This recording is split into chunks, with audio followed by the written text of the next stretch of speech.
Bueno, buenos días. ¿Se me escucha bien? Bueno, les voy a pedir que me acompañen al Evangelio de Marcos. Me tocó compartir hace unas semanas y estuvimos en este Evangelio hablando acerca de lecciones prácticas que recibieron los discípulos al caminar con Jesús.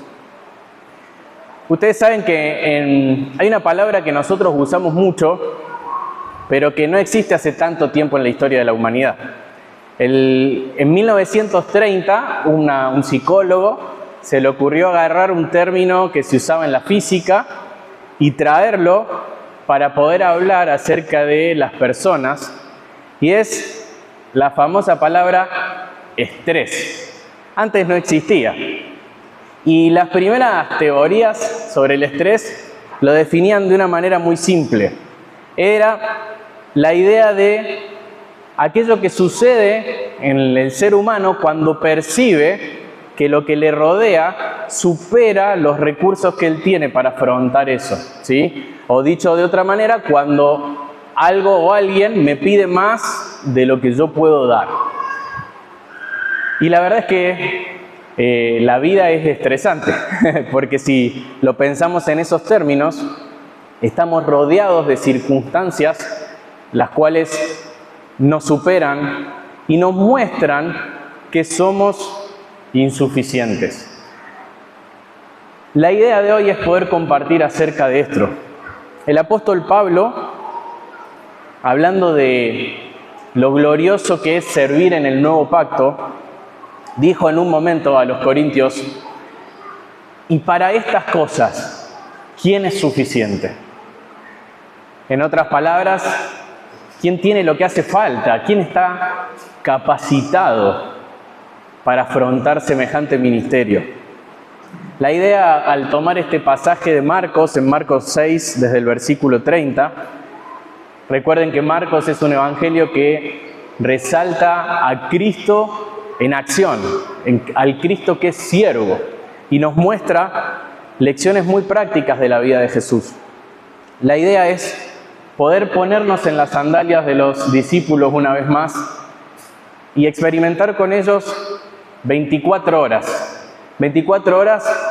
en las que pasó de todo, y poder comprobar con ellos que Cristo es suficiente.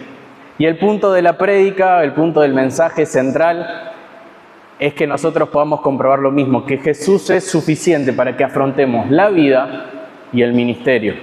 Y cuando hablo de ministerio, no estoy hablando de un ministerio formal ni de ocupar un lugar en la iglesia, sino me refiero a tu servicio al Señor, ¿sí? Entonces quiero que apliquemos este pasaje a nuestras vidas pensando en eso, cómo Jesús es suficiente para que nosotros afrontemos la vida y el ministerio, y justamente cómo nosotros debemos reconocer nuestra insuficiencia. Y la estructura va a ser algo así. No vamos a leer todo el pasaje y después explicarlo porque es largo, entonces lo vamos a ir leyendo y lo vamos a ir explicando. Y esta es la estructura que está ahí. Primero quiero que veamos que Cristo es suficiente a través de un milagro que Él hizo al multiplicar panes y peces. Después quiero que veamos una segunda muestra de la suficiencia de Cristo, que es cuando Él camina sobre el mar y calma la tormenta. Pero antes de eso, en el medio, hay una muestra de Jesús, no de su suficiencia, sino de su dependencia de Dios. Entonces quedó algo así: Cristo suficiente, parte 1, va a ser el primer milagro; Cristo dependiente y Cristo suficiente, parte 2, va a ser su segundo milagro. Y por último, vamos a tratar de aplicar el mensaje a nuestras vidas. ¿Me van siguiendo? ¿Podemos apagar los ventiladores para que se me escuche mejor? Mentira. Bien, quiero ponernos en contexto primero. El contexto de este pasaje es un contexto agotador. Uno ve a los discípulos y si ustedes pueden ver en Marcos los dos pasajes, las dos porciones anteriores, tenemos primero un informe acerca de que había muerto Juan el Bautista. Esto no es menor, ¿sí? Juan el Bautista es el precursor del ministerio de Cristo, Su muerte trae un quiebre en el ministerio de Jesús, pero más allá de eso, Juan era primo de Jesús. Y tenemos que entender que para la vida de Jesús y para la vida de los discípulos, esto implicaba un tiempo difícil. Sabemos que Jesús no tenía ninguna duda de que Él, con su sacrificio, trajo la salvación y la resurrección de los muertos. Y Él sabía que iba a volver a ver a Juan. Pero esto no quita el contexto de dolor en su entorno, ¿sí? Entonces, es un momento bastante crítico, además de que hay una evidencia de persecución, donde vemos el informe de la muerte de Juan. A esto le sumamos que anteriormente Jesús había enviado a los discípulos a distintas aldeas a que fueran a compartir el Evangelio y a hacer señales, y de paso preparar la llegada de Jesús luego para predicar. Se estima que los discípulos recorrieron alrededor de 200 aldeas en total, por lo cual debe haber sido un contexto muy cansador. Y ellos venían con todas esas noticias para contarle a Jesús. Duelo por la muerte de Juan, el regreso de una práctica misionera, le podríamos llamar. Todo eso es el contexto de mucho cansancio, de mucho agotamiento, y en ese contexto vamos a ver el primer punto, que es Cristo suficiente. Lo que vamos a ver acá entonces es la primera situación demandante, que es la necesidad espiritual y la necesidad física de la multitud. Vamos a leer Marcos 6:30, desde el 30 al 34. Dice: los apóstoles se reunieron con Jesús y le informaron todo lo que había hecho y enseñado. Y Él les dijo: vengan, apártense de los demás a un lugar solitario y descansen un poco, porque había muchos que iban y venían y ellos no tenían tiempo ni siquiera para comer. Y se fueron en la barca a un lugar solitario y apartado, pero la gente los vio salir y muchos los reconocieron y juntos corrieron allá a pie de todas las ciudades y llegaron antes que ellos. Al desembarcar, Jesús vio una gran multitud y tuvo compasión de ellos, porque eran como ovejas sin pastor, y comenzó a enseñarles muchas cosas. Además de este contexto mencionado de duelo y del regreso de un viaje misionero agotador, también tenemos que los discípulos llegan a informarle esto a Jesús y le empiezan a contar. Por ejemplo, seguramente tenían muchas anécdotas de victorias, de espíritus expulsados, de sanidades, de gente que creyó en la buena noticia, pero estoy seguro que también de mucha incredulidad, de dudas, y seguro tenían mucha carga emocional para que Jesús pudiera ayudarles a ordenar todo lo que estaba pasando. Pero a eso se le suma que los discípulos no dejaban de trabajar. Dice ahí Marcos en el 31 que iban y venían, no tenían tiempo ni siquiera para comer. Tremendo el esfuerzo ministerial que estaban haciendo los discípulos. Entonces Jesús les hace una propuesta que creo que a vos y a mí nos cerraría por todos lados. Él les dice: vengan, vayamos, dice, apártense de los demás a un lugar solitario y descansen un poco. Hermoso. Vamos a descansar, pero vamos lejos. Les propone como una especie de retiro espiritual, ¿sí? De ir solos juntos, compartir un tiempo de reposo, de descanso, y hacen eso. El versículo 32 nos dice que se van a un lugar solitario y apartado. Jesús estaba atento a la necesidad de los discípulos y los vio cansados, y como personas finitas necesitaban descansar un poco. Sin embargo, ese descanso no duró mucho. El versículo 33 dice: pero la gente los vio salir y muchos los reconocieron y juntos corrieron allá a pie de todas las ciudades y llegaron antes que ellos. Acá hay un tema de traducciones, porque si ustedes leen los otros evangelios, es necesario poner un poco en orden lo que está pasando. Llegaron antes que ellos es literalmente se adelantaron. Esto es importante porque Juan nos dice que Jesús fue interrumpido en su descanso en la tierra. En cambio, Marcos nos dice que Jesús desembarcó y vio a las multitudes. Lo más probable es que lo que esté diciendo Marcos es que la gente se adelantó, pero Jesús ya estaba ahí. ¿Qué pasa? El versículo 34 dice, al desembarcar, bueno, ese desembarcar es al bajar. Entonces algunos dicen que Jesús no bajó de la barca y se encontró en las multitudes, sino que Jesús y los discípulos ya estaban descansando, eso coincide más con el Evangelio de Juan, y bajaron del monte, ¿sí?, y se encontraron con las personas. Es un detalle, pero bueno, había que mencionarlo. Entonces dice el 34, al desembarcar Jesús vio una gran multitud y tuvo compasión de ellas, porque eran como ovejas sin pastor, y comenzó a enseñarles muchas cosas. Esto es tremendo. Jesús y sus discípulos estaban descansando, lo necesitaban, pero su descanso fue interrumpido por multitudes necesitadas. Y la respuesta de Jesús, de nuevo como en la prédica anterior sobre sus prioridades, la respuesta de Jesús ya comienza a ponernos un poco incómodos. Jesús se compadece de la gente. Dice que se le remueven las entrañas, eso es la palabra compasión. Jesús realmente al ver la multitud sufre por ellas en su interior y no es indiferente. ¿Cuál es la razón? Eran como ovejas que no tenían pastor.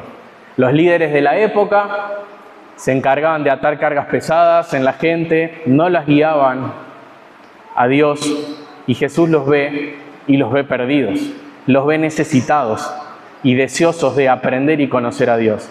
Y no se puede resistir, tiene compasión de esa necesidad. Esta gente necesitaba la palabra de Dios y Jesús se las proveyó, se las iba a dar, no se lo iba a guardar. La necesidad de descanso de los discípulos y la necesidad de las multitudes entraron en conflicto y el Señor decidió amar a las multitudes y enseñarles porque lo necesitaban. La forma de mostrar su compasión fue a través de la palabra. Pero esto recién empezaba para los discípulos. Seguramente se dijeron, bueno, está bien, Jesús, enseñá un poco, te escuchamos, seguramente estas multitudes lo necesitan, pero se iba a poner peor la cosa. En el versículo 35 dice, y cuando ya era muy tarde, sus discípulos se acercaron a él diciendo, el lugar está desierto y ya es muy tarde, despídelos para que vayan a los campos y aldeas alrededor y se compren algo de comer. Esta es la demanda ministerial. Ya los discípulos empiezan a sentir el peso que significa servir personas, servir a la gente. Y a la necesidad de la palabra de Dios ahora se suma otra necesidad, tienen que comer, ¿sí? Tienen que comer. Es bastante lógica la propuesta de los discípulos. ¿Por qué no los despedís? Hasta suena muy amoroso, ¿no? Che, estamos pensando en ellos, no queremos que se queden sin comer. Despedílos ahora para que ellos puedan llegar a tiempo y comer. Pero es acá donde la insuficiencia de los discípulos va a quedar bien evidente. Versículo 37. Denles ustedes de comer, les contestó Jesús. Y ellos le dijeron, ¿quieres que vayamos y compremos 200 denarios de pan y les demos de comer? Jesús les dijo, ¿cuántos panes tienen ustedes? Vayan y vean. Y cuando se cercioraron le dijeron, 5 panes y 2 peces. Es muy lógico lo que plantean los discípulos. Che, no tenemos, no nos alcanza. Ahora, ¿por qué Jesús responde de esta manera? Denles ustedes de comer. Es bastante desconcertante. Primero Jesús les está enseñando que ellos no debían desentenderse de las necesidades de las personas, de las multitudes. Segundo, les está enseñando a priorizarlos por encima de sus propios intereses. Pero sobre todo, les está enseñando que ellos son insuficientes, que no tienen lo necesario para poder servir a las personas. Es bueno reconocer esa insuficiencia siempre. Lo que Jesús quería es que los discípulos clamen a Él por su suficiencia. Al sentirse desbordados, recurrir a Cristo. Acá está en juego cómo los discípulos estaban aprendiendo a quién tenían al lado. Ellos tenían que entender que Él era el Hijo de Dios. Entonces Jesús los pone en esta situación para que ellos se den cuenta que no pueden, pero vayan a Él a buscar esa suficiencia. Necesitaban 200 denarios. Aproximadamente, dicen los comentarios, 8 meses de trabajo y solo tenían 5 panes y 2 peces. Más adelante se nos va a decir que había 5.000 hombres. 5.000 hombres, sin contar mujeres y niños, se estima que más de 20.000 personas. Para que ustedes tengan una idea, la cancha de instituto tiene capacidad para 26.000 personas. Imagínense un estadio de instituto repleto de gente hambrienta. No alcanzan los choris ahí para saciar esa hambre. Bueno, toda esa multitud tenían que alimentar. Es una locura, es una locura. Entonces, Jesús los pone en esta situación. Ellos se dan cuenta de que no tienen lo suficiente, pero es para que vean que Jesús sí tiene lo que hace falta, que Él sí es suficiente.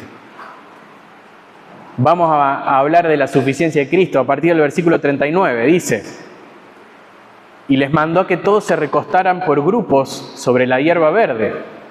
Y se recostaron por grupos de 100 y de 50. Entonces Él tomó los 5 panes y los 2 peces, y levantando los ojos al cielo, los bendijo. Partió los panes y los iba dando a los discípulos para que se los sirvieran. También repartió los 2 peces entre todos.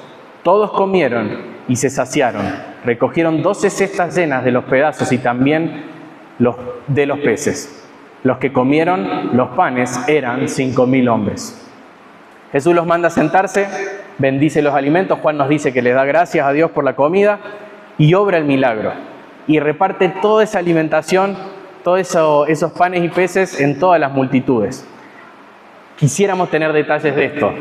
Si sos curioso como yo, te preguntarás cómo sucedió esto. Se multiplicaban adentro de las cestas, ¿cómo era? Me acuerdo la primera vez que vi una película y mostraban, parecía una cesta sin fondo, ¿no? Sacaban y sacaban y sacaban. Es muy difícil imaginarse. No nos dan detalles los evangelistas de cómo pasó. Pero bueno, no los necesitamos. El punto es este, versículo 42. Todos se saciaron, todos. Incluso sobraron 12 cestas. Todos se saciaron.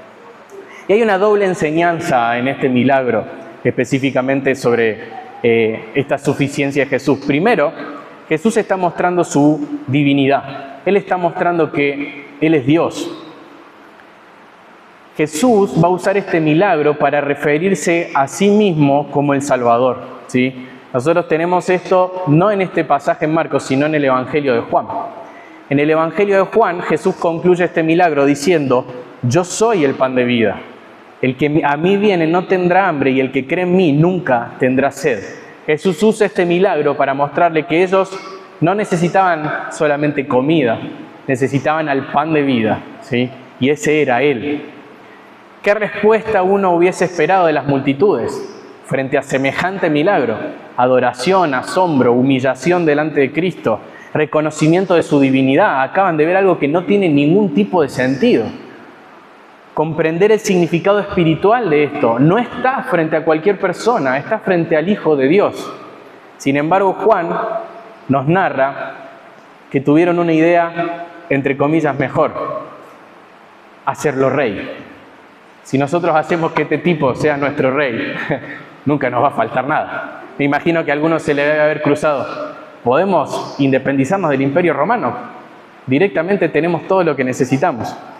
Y Jesús los confronta con esto más adelante. En Juan 6:25 dice: Jesús les respondió: en verdad les digo que me buscan no porque hayan visto las señales, sino porque han comido de los panes y se han saciado. El objetivo de Jesús es que le reconocieran como Dios. No era otro sentido. Pero volviendo a Marcos, creo que Marcos está enfatizando algo más. Esto se ve más que nada en el Evangelio de Juan, pero Marcos nos muestra que Jesús está dándole una lección a los discípulos.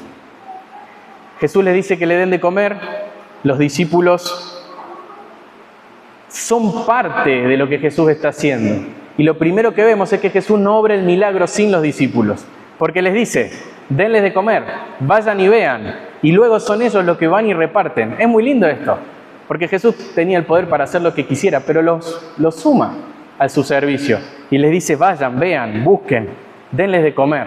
Y una vez que obra el milagro, le reparten la comida.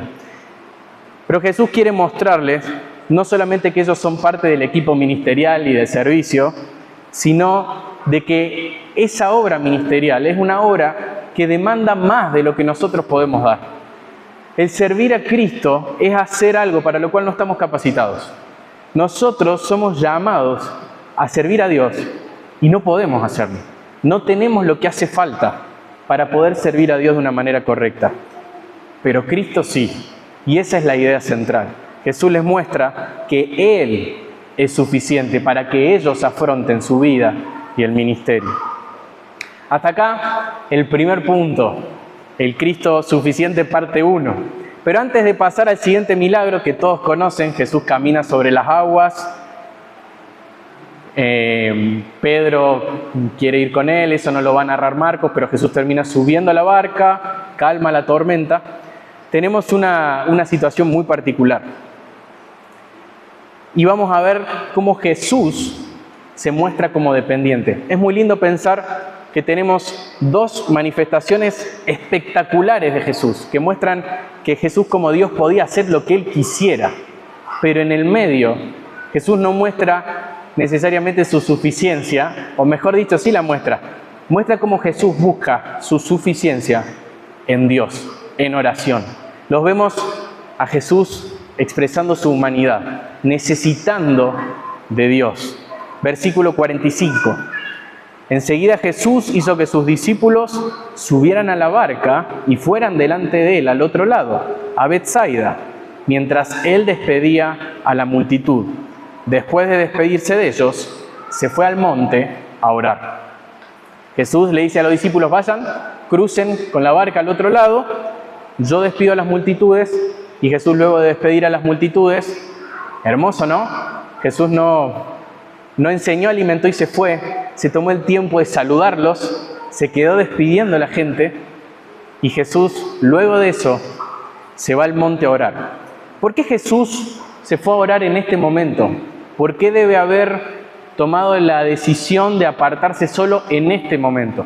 Marcos no lo dice, pero Juan nos da información. Dice Juan, por lo que Jesús, dándose cuenta que iban a venir y por la fuerza hacerlo rey, se retiró él solo otra vez al monte. Ese es el contexto, ¿sí? Jesús probablemente, en su bondad hacia los discípulos, no quiso exponerlos a esta situación. Es una probabilidad, no se nos dice, pero seguramente le dijo crucen porque sabía lo que iba a venir.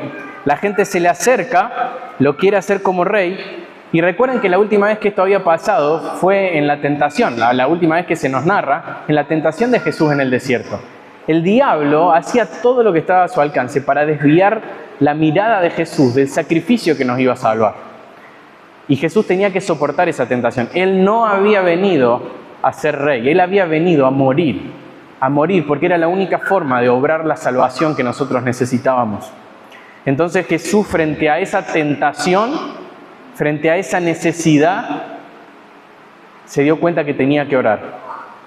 Y Jesús, con mucha claridad, se aparta, va al monte y ora. Acabamos de ver a Jesús multiplicando panes y peces para 25.000 personas. Es impresionante. Y ahora lo vemos en el monte, solo, buscando a Dios en oración. El mismo Cristo, que es suficiente para la vida y el ministerio, también nos da ejemplo como humano de cómo depender de Dios y encontrar nuestra suficiencia en Dios. El Cristo, que es divinamente suficiente, también fue humanamente dependiente de Dios y nos da ejemplo, Y es probable, por lo que viene ahora, que no solamente haya orado por Él, sino también por sus discípulos. Y acá viene el cambio de escena. Vimos a Jesús suficiente, lo vemos a Jesús dependiente y ahora de golpe vamos a tener otra muestra asombrosa de la suficiencia de Cristo. Versículo 47. Al anochecer, la barca estaba en el medio del mar y él estaba solo en tierra. Y al verlos remar fatigados, porque el viento les era contrario, como en la cuarta vigilia de la noche, fue hacia ellos, andando sobre el mar, y quería pasarlos de largo. Marcos no nos menciona la tormenta, dice viento, pero los otros evangelistas son más explícitos. Entonces sabemos que en un periodo entre las 3 y las 6 de la mañana, se levantó un viento y una tormenta tremendo y los discípulos empezaron a remar fatigados. Sabemos que no era una cuestión solamente de fuerza, ¿no? Había riesgos de tener semejante tormenta. En el mar de Galilea, que conocemos que las situaciones climáticas eran bastante complicadas. Y se da una situación en el versículo 47 que es bastante extraña, porque dice que al anochecer la barca estaba en el medio del mar. ¿Dónde estaba Jesús? En el monte. Y Jesús los ve. Y no hay explicación al respecto. Algunos creen que desde el monte, si la noche era muy clara, estaba lloviendo, era muy complicado que haya una luz de luna perfecta que le permitiera a Jesús a semejante distancia desde el monte poder ver a los discípulos remando. Pero Marcos dice que los vio. Así que es probable que Jesús, en su omnisciencia, haya podido acceder, aunque sabemos que como hombre no usó esto todo el tiempo, no hizo uso de sus atributos divinos en todo momento, pero Jesús en este momento, de una manera sobrenatural y por la acción del Espíritu Santo y en oración, Él logra ver que los discípulos estaban remando fatigados. Dice el 48, y al verlos remar fatigados, porque el viento les era contrario, como la cuarta vigilia de la noche, fue hacia ellos andando sobre el mar y quería pasarlos de largo. Jesús empieza a caminar sobre las aguas y acercarse a los discípulos. Pero dice, pero cuando ellos lo vieron andando sobre el mar, pensaron que era un fantasma y se pusieron a gritar, porque todos lo vieron y se turbaron. Pero enseguida Él habló con ellos y les dijo, tengan ánimo, soy yo, no teman. Subió con ellos a la barca y el viento se calmó. Y ellos estaban asombrados en gran manera. Versículo 52, porque no habían entendido lo de los panes, sino que su mente estaba embotada. Jesús acaba de darles una nueva demostración de su suficiencia y de toda su divinidad. Fíjense que vemos no solamente esa omnisciencia de Jesús, que se dio cuenta de lo que estaba pasando con los discípulos a pesar de que no estaba con ellos, sino vemos su omnipotencia. Caminó sobre el agua, no hay nada que explicar, es imposible, Jesús lo hace. Vemos su amor, no solo porque Él se acerca a los discípulos en necesidad y calma la tormenta, sino porque Él quiere mostrarles nuevamente quién era Él. Por eso Jesús responde, soy yo. También vemos su paciencia. Jesús tiene paciencia frente al miedo de los discípulos. Nos encontramos también con unos discípulos un poco supersticiosos, con unas enseñanzas medias raras, porque creyeron que era un fantasma, probablemente por corrientes de pensamiento que había en la época. Ellos tenían eso, era parte del pensamiento popular y ellos de verdad creyeron que Jesús era un fantasma y Jesús tuvo paciencia frente a eso. Y la falta de fe, por ejemplo, de Pedro, que no está narrado en el Evangelio de Marcos. Pero Jesús comienza a hablar con ellos. ¿Y qué les dice? Primero les dice, tengan ánimo. Jesús les dice que tienen que tener valor en medio de esas circunstancias. Pero luego revela su identidad. Les dice, soy yo.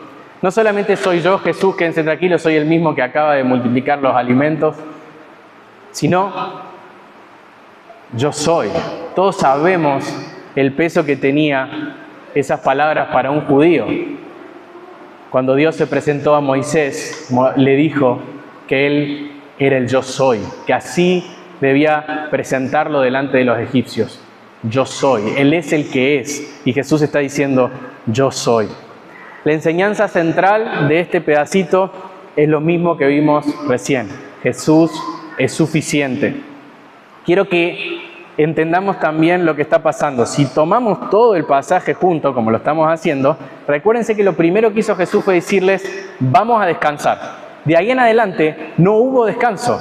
Las multitudes, enseñarles. Las multitudes, darles de comer. Después quieren hacerlo rey. Jesús los manda. Se suben a la barca. Bueno, al fin un poco solos. Tormenta. Remar, remar, remar, remar. Y de golpe Jesús aparece y silencio.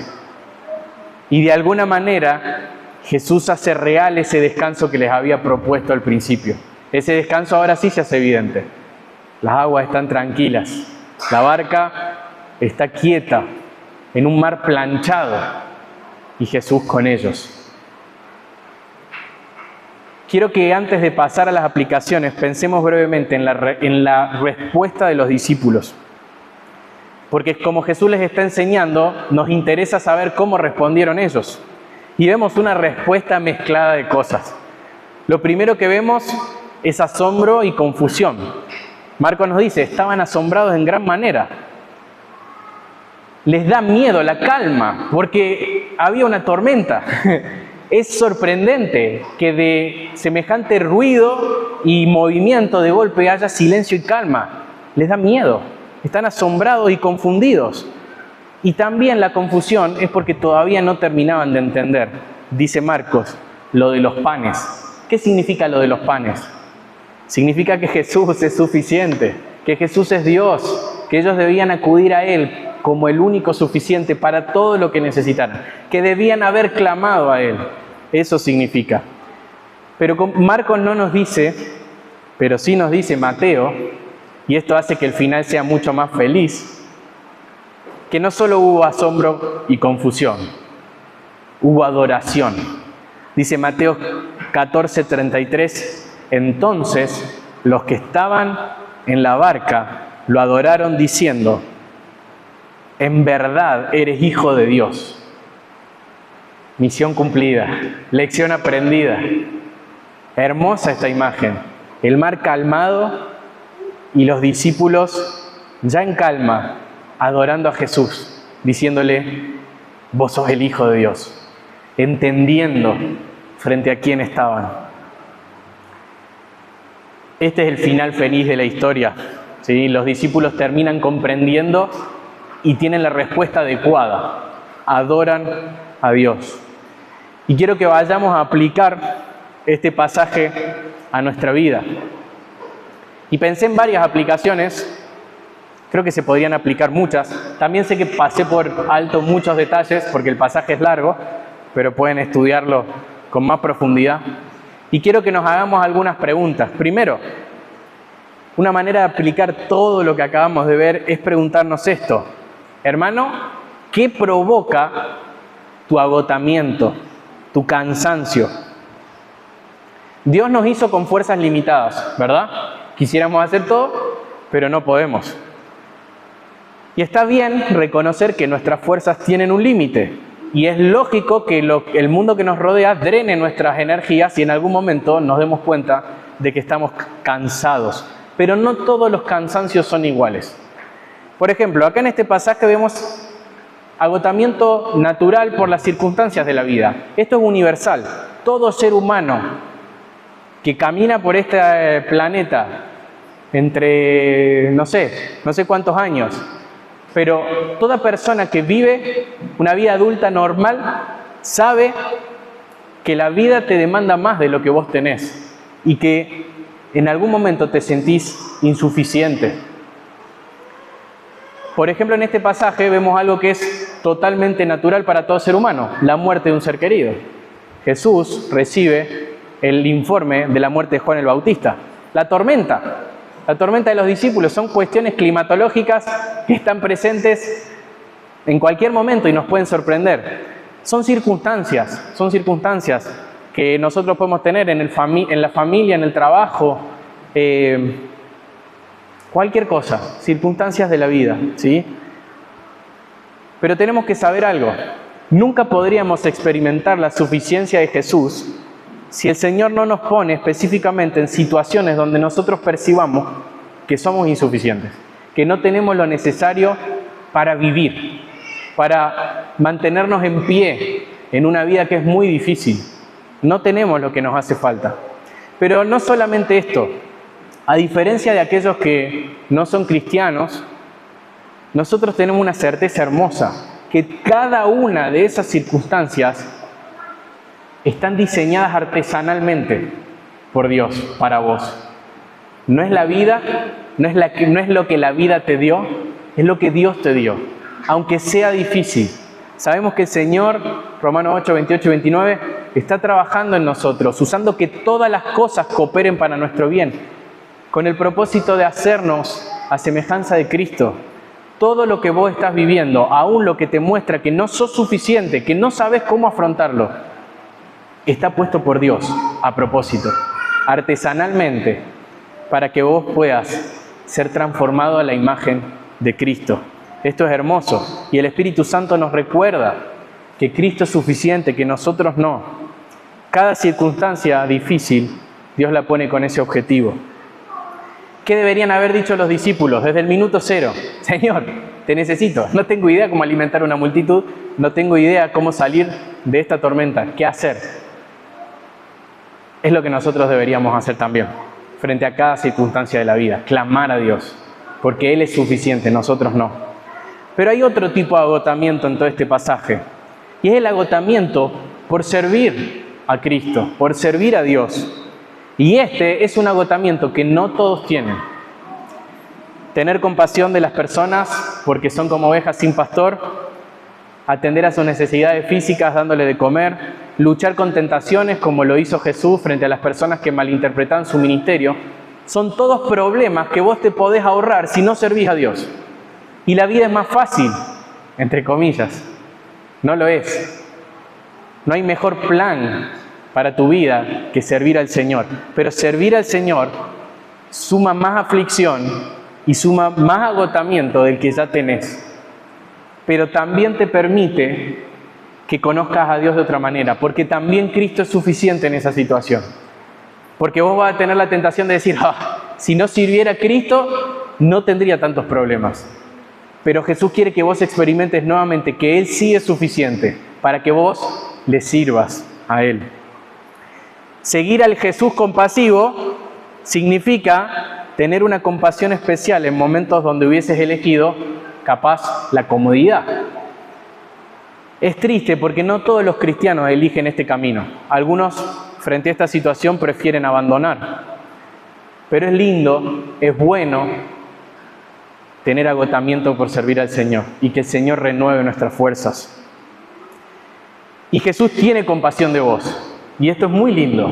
Jesús tiene compasión de vos, como lo tuvo de sus discípulos. Pero también tuvo compasión de otros. Y te quiere hacer parte a vos de que vayas a llevar su compasión a otro. Y eso es incómodo. Eso es difícil. Y te tenés que unir a la compasión que Él tiene por los demás. Y esto, a la vez de cansador, es hermoso. Vivir para uno mismo sería más fácil, pero seguir su agenda es lo mejor.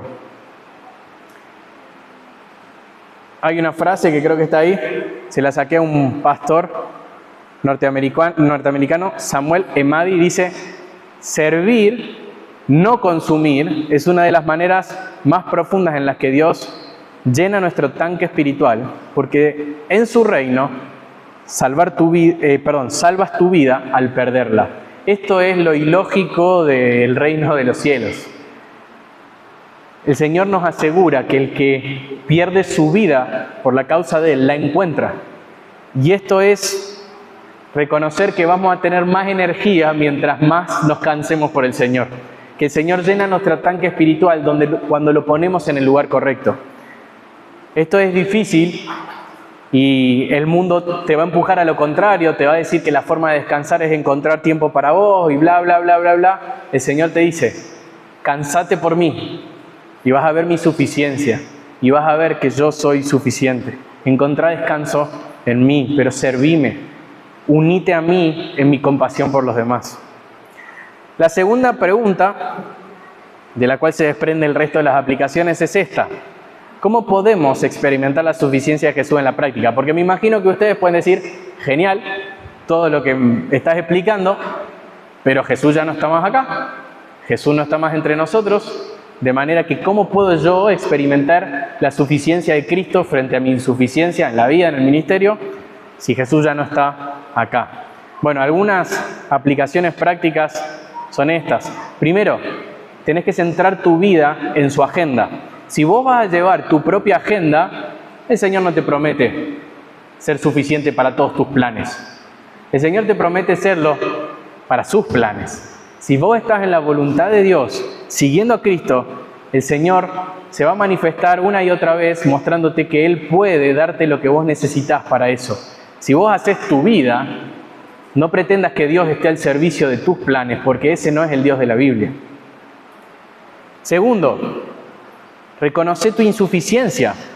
Y le puse ahí entre paréntesis, inmunidad a la crítica.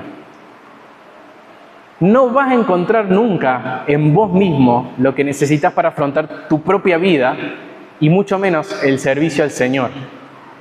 ¿Y por qué puse que esto es inmunidad a la crítica? Esto es una lección. Yo le decía la vez pasada que no hablo nada de estas cosas como el superado, sino que son cosas que el Señor creo que está trabajando mucho en mi vida y me humilla y me siento muchas veces en esta situación. Necesitamos reconocer que no podemos con todo, y si un hermano en la fe o cualquier otra persona tiene algo malo que decir de nosotros, hermanos, eso puede ser bueno. Nosotros podemos reconocer una y otra vez que no tenemos lo necesario. Tal vez nuestro servicio en la iglesia a veces se queda corto y no tenemos lo que necesitamos para resolver un problema, para amar a un hermano, para bendecir a otro, y es bueno reconocerlo. No podemos, somos insuficientes. Si alguien te critica y habla de debilidades, pecados, es bueno reconocerlo. No podemos, no tenemos, no somos todopoderosos. Y eso te vuelve inmune a la crítica en el sentido no de que no puedas recibirla, sino de que no te afecta para mal, sino que la podés tomar para bien. La forma más clara en la que vamos a reconocer la suficiencia de Dios en nuestra insuficiencia es orando. Este pasaje es muy claro, porque Jesús en el medio nos da ese ejemplo, ¿no? Jesús ora. Tenemos que orar cada vez que nos damos cuenta que no podemos afrontar lo que tenemos por delante. El mundo nos va a ofrecer millones de alternativas. Yo me doy cuenta que mientras más cansado estoy, más uso las redes sociales. Porque de alguna manera entiendo que ese ocio o ese entretenimiento me va a llenar la batería espiritual y es un error gravísimo.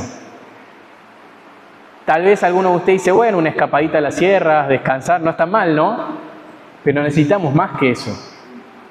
Yo he estado en momentos de vacaciones y descanso y he comprobado que mi mente puede arruinarme cualquier paisaje hermoso y momento de descanso.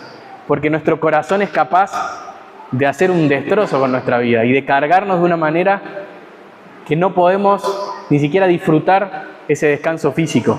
Bueno, la idea es esta, necesitamos más que eso. Y Jesús nos muestra que eso es orando. Y debemos orar cada vez que nos enfrentamos a situaciones. Debemos orar sabiendo que vamos a enfrentar en el futuro situaciones que no vamos a saber manejar. Jesús tenía una vida de oración, lo vimos en la prédica pasada, no me quiero detener, pero Jesús tenía una vida de oración. También tenés que orar por otros. Es muy probable que Jesús haya estado orando por los discípulos, porque es en ese contexto que Él los ve remar fatigados, como hablamos. Y esto nos da ejemplo, tenés que orar hacia los demás. Y junto con la aplicación que sigue, debes recordar que otros oran por vos. Tenemos que entender esto. La oración en este sentido es una forma en la que Dios expresa su suficiencia. Por ejemplo, yo sé que en mis momentos de debilidad no caigo tan bajo como podría caer, y estoy seguro de esto, porque conozco que hay gente que ora por mí. Yo estoy seguro de eso. Me he sorprendido muchas veces de personas que me dicen que estaban orando por mí en algo particular y decir, el Señor me está cuidando porque esa persona está orando por mí. Dios muchas veces suple lo que yo necesito gracias a que otros piden por mí, porque yo no estoy pidiendo. La oración de otros, el sostén de otros en oración, hace que yo pueda llevar una vida más agradable a Dios. De manera que orá por otros y recordá que otros oran por vos. Sé vos también alguien que sostiene a otros en oración. Y lo más lindo de todo esto, recordá que Cristo ora por nosotros.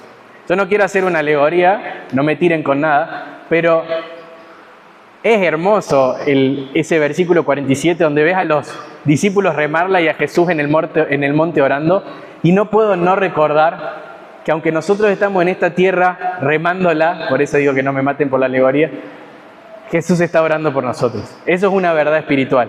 Jesús Pablo en Romanos 8 nos recuerda que Cristo intercede por nosotros. Hebreos 7 nos dice que lo hace perpetuamente.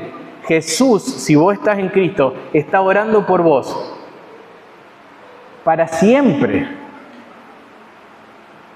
Nunca estás atravesando algo por lo cual Jesús no esté pidiendo a Dios por vos.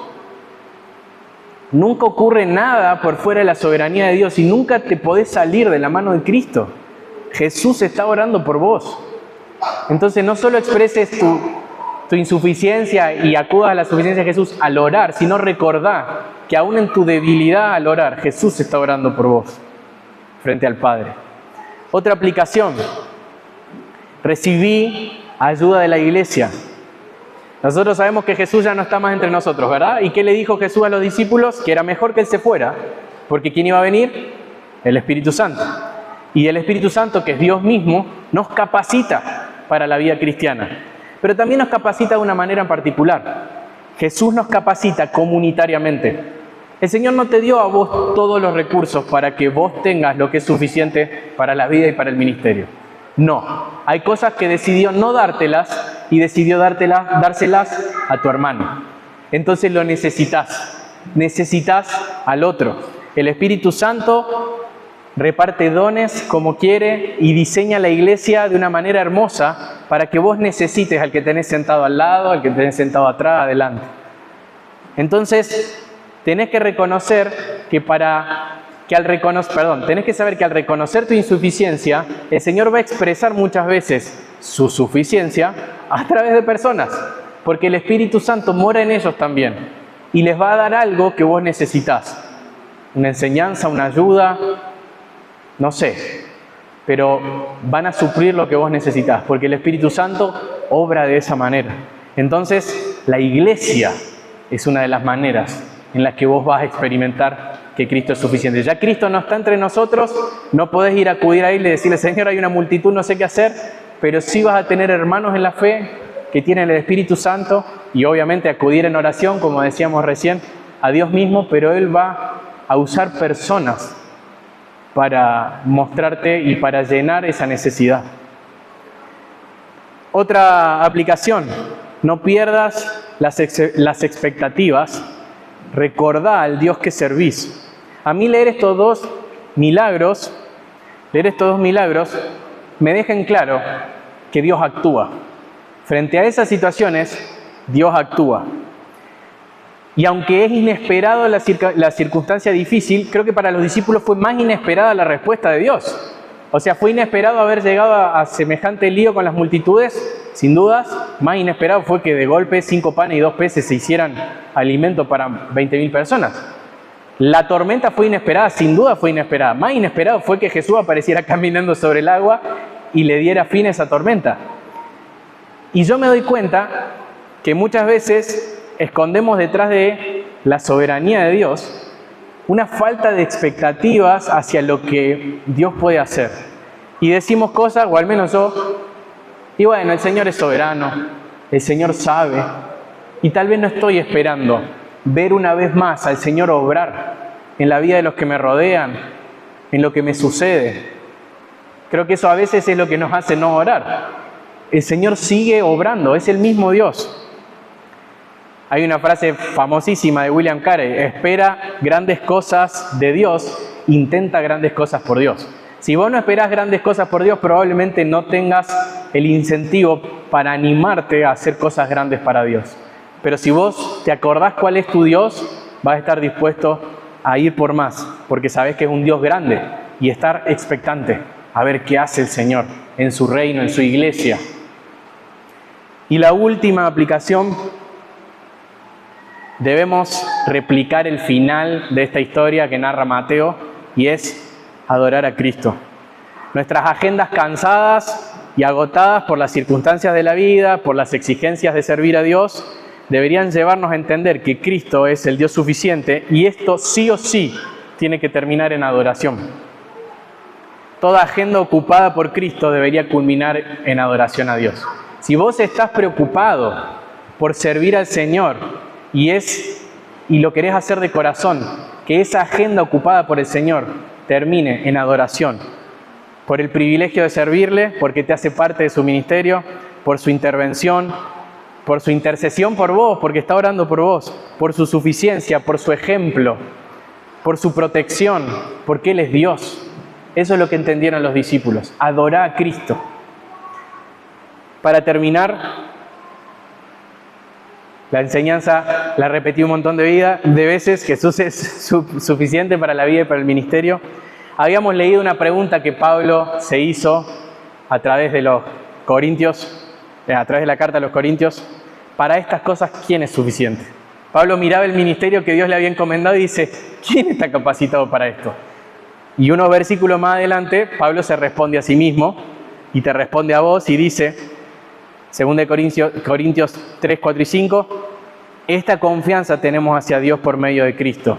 No que seamos suficientes en nosotros mismos para pensar que cosa alguna procede de nosotros, sino que nuestra suficiencia es de Dios. Y recordá esto, la insuficiencia más grande que vos tuviste, tu incapacidad más grande fue acercarte a Dios. Estabas muerto en pecado, tu pecado de rebeldía delante de Dios ni siquiera te permitía acudir a Él para salvación. Y el Señor incluso suplió esa necesidad, la más grande. Te reconcilió con Dios cuando vos no podías hacer nada. No solamente ese Jesús, 100% Dios y 100% hombre, vivió una vida perfecta y fue a la cruz a morir por vos, sino que ese mensaje Dios se encargó que llegara a tus oídos. Y ese mensaje que llegó a tus oídos no solamente llegó y rebotó, sino que Dios, a través del Espíritu Santo, obró en vos para que vos entendieras ese mensaje y respondieras a Él. Y si el Señor te capacitó de esta manera para que vos tengas una relación con Él, te va a seguir capacitando para servirle. Nunca dependió de vos esto. Sigue dependiendo de Dios aún al servir al Señor. Y si todavía estás acá y nunca creíste en Cristo, tenés que saber que no sos suficiente. Si vos querés con tus obras agradar a Dios, el Señor te dice en su palabra que no sos suficiente. No podés, pero Cristo sí lo es. Te tenés que arrepentir y tenés que poner tu fe en Cristo. Él es suficiente para salvarte y es suficiente para la vida y para el ministerio. Oramos. Señor, qué limitados que somos, qué débiles, pero qué grande que sos. Qué gran Dios tenemos, Señor. Ayúdanos a recordar eso, a meditar en tus atributos. Gracias por Cristo.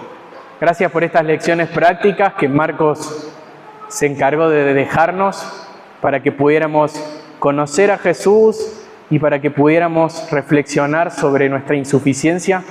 Ayúdanos, Señor, a llevar vidas dependientes de vos y que podamos confiar en que la suficiencia no viene de nosotros mismos, sino que viene de vos.